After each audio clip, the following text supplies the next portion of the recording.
Hey, Dave. Hey. Hi, it's Alice. How you doing? Aloha, Alice. How are you? I'm doing great. Good to have you here, man. Yeah, it's great. You know, I have a place over in Kihei, so I'm kind of a local guy. How often are you out here? I'm there Christmas and usually in the summer, before I go on tour or after the tour's over. And before you were a part of our air staff doing nights, did you used to cruise and check out 105.9 when you were here? Yeah, we can pick it up over there too. I have a lot of listeners in Kihei. Well, next time you're out, you got to come by and be on the show, dude. Yeah, we will do that. You know, I don't think we have any shows coming up there, but the next time I'm there, and I will be there actually because my manager's getting married. So I'm going to be in Maui. It's not the same week of Cream in New York, is it? No, I don't think so. Oh, good, because I won't be here. What week is that? The 24th, 25th, No, or 26th. It's on the 17th or 18th, something like that. Dude, yeah. That would be happening. Okay. I would dig that. Yeah, I met you a long time ago. I used to work at WBCN. Oh, okay. With Mark, you came in and you did yeah, sure, yeah. a unique sing-along in the wow, afternoon. Wow, that was a while back. Remember that? Yeah. So how'd you end up calling this the new CD that you have out, Dirty Diamonds? Yeah, I think it had a lot to do with the production. On the production of it was, let's do 13 songs that are not produced. Mm-hmm. Really good songs. Write it, record it, and do everything in one day. So what I call them is sort of like diamonds in the rough. I think that you're seeing a real trend right now towards bands being real bands. Have you listened to the Stones' new album? Very unproduced album. Yeah, no, I'd say that about yours too, man. Exactly. I'll bet you the Stones went in and did live, just went in and played live. Right. And then picked a cut, and then Jagger would do a vocal on it. And that's pretty much exactly how we did this album. We'd write a song, I'd go in and do a vocal, and then instead of overdubbing it, I would just say, that's it. I don't want to overdub anything on this. I've enjoyed how you've played a lot of different material from it on your show, and it has shown the flavor throughout this record is clearly quite varied. Yeah, and still staying within the sort of the width and breadth of Alice Cooper. Yeah, it has that believable quality to the record. Absolutely. Like Woman of Mass Distraction sounds exactly like that on stage. You got a solid product for sure, bro, and your show is a great vehicle to promote it, and you've used it. You follow me every night here, so it's been fun listening to how you've displayed the stuff. How do you do? I'm really curious how you produce your show. Like, do you record it the day that we hear it? No. A lot of times I'm on the road, and I will be doing, after the show tonight, I'll probably do a show. Okay. I'll probably do a show that's about 5 days in advance. But what I do is I write it, and I look at, I get the show from writers in New York, and I look at it, and I change this, I change that. I go, okay, I don't want to say that. No, I like that. And then somebody will say something, it'll remind me of a Procol Harum song, and I'll go, well, they had TNT down here by AC/DC, but I've heard that too much, so let's play this Procol Harum song because it reminds me more of what we're talking about. And it works, because kids will go, wow, what is that song? Well, you do a great job with the Kiss album tracks, man. I'm always blown away when I'm like, I can't believe 100,000 Years is on the radio. Yeah. Or Brown Shoes Don't Make It by Frank Zappa and others. And you take such good care of Frank. As a Frank fan, I know that you have some Frank lineage, and I'll ask you about that in a second. But I just want to say thanks for doing what you do. Well, you know what? He was the only one that would take a chance on us. And he's gone now, and so I'm the guy that plays him now. I'm educating the audience to Frank. It's not just payback; it's because I like those songs. You do a great job at it. How did you first meet him? Well, I met Frank when we came to Los Angeles from Arizona, and I met up with the GTOs, the girls from the groupie band. Yep. And we were a band. We were wearing makeup at that time, and we were doing the theatrics.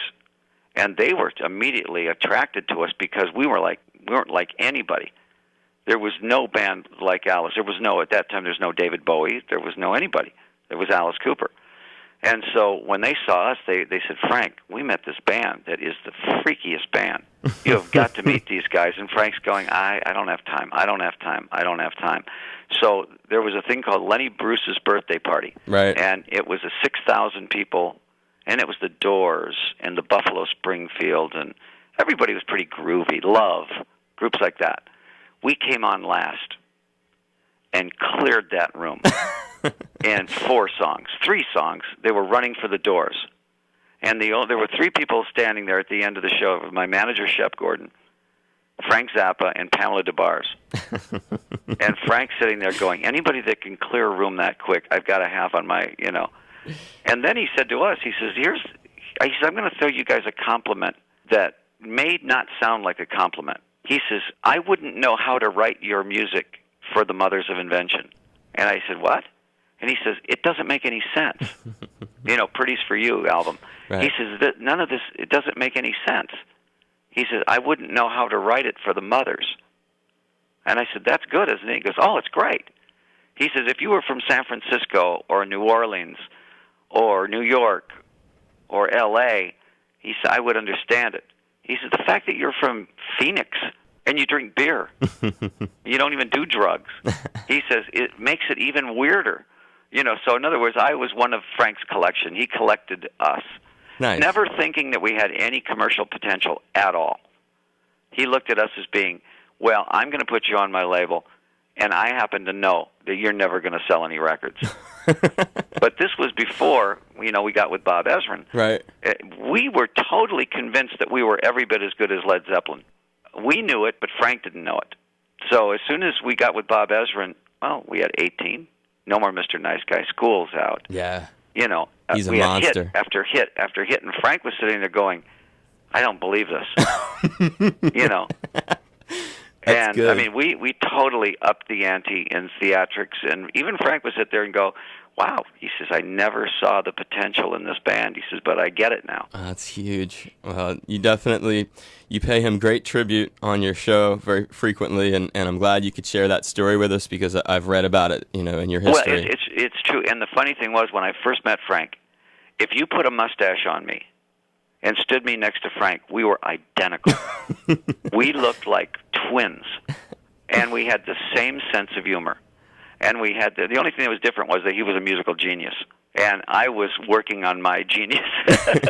I was going to be a theatrical genius, and I would sit back and say, look, Frank, I'll learn from you. I'll learn from the Yardbirds. I'll learn from all these guys, from Bob Ezrin. But someday, I didn't know how to say it, but I would read in my back of my mind, I was going to say, Frank, someday you'll probably be opening for me. Wow. And that was in the back of my mind. Not any disrespect. Yeah. But see, I knew that Frank never wanted to have a hit. Yeah. Frank always wanted to be a novelty act. If he wanted to write hits, he could have. But he never wanted to. And I said, well, that's the difference right there. We're going to be as freaky as you are, only we're going to be more commercial at it.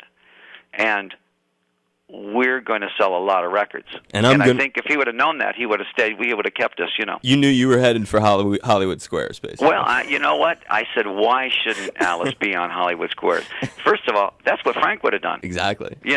Nobody got that. Everybody sat around going, "Oh man, you shouldn't be doing Hollywood Squares." And I said, if Frank did this, people would be saying, "Oh, how brilliant!" I said, Alice Cooper does it, and they're going, "Oh, you're ruining your career." And I'm going, "You never become a genius if you sit back and second guess yourself." Now, you've had a lot of color in your career, and I think all those things that you've done along the way have added to where you're at right now. Well, I always said, put Alice where he doesn't belong. Yep. The most effective Alice is going to be is if you put Alice on Hollywood Squares. Put Alice on the Johnny Carson show. Muppets. Put Alice on the Muppets. That's exactly where he belongs. If you keep Alice underground, well, so what? Marilyn Manson should be doing the Muppet Show. Marilyn Manson should be doing the Tonight Show. But these guys, they try to stay so underground that they're not effective. You're the man, Alice. And we have winners that are going to meet you and see your show on Halloween in Anaheim. Oh, man, in Anaheim. What a great show. Now tell them right up front that I expect them to be in costume because it's Halloween night. I also expect them to be, if you're in the first 10 or 15 rows, don't wear anything nice. Because it's going to get covered with blood. It's going to get covered. Or if you want to get covered, wear white.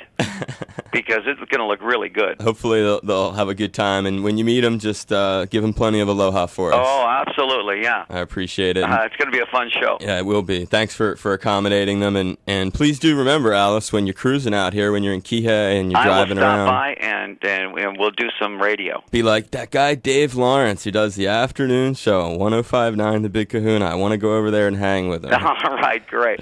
Alice, have a great night. Thanks, Dave. Aloha, brother. Okay, buddy. Bye.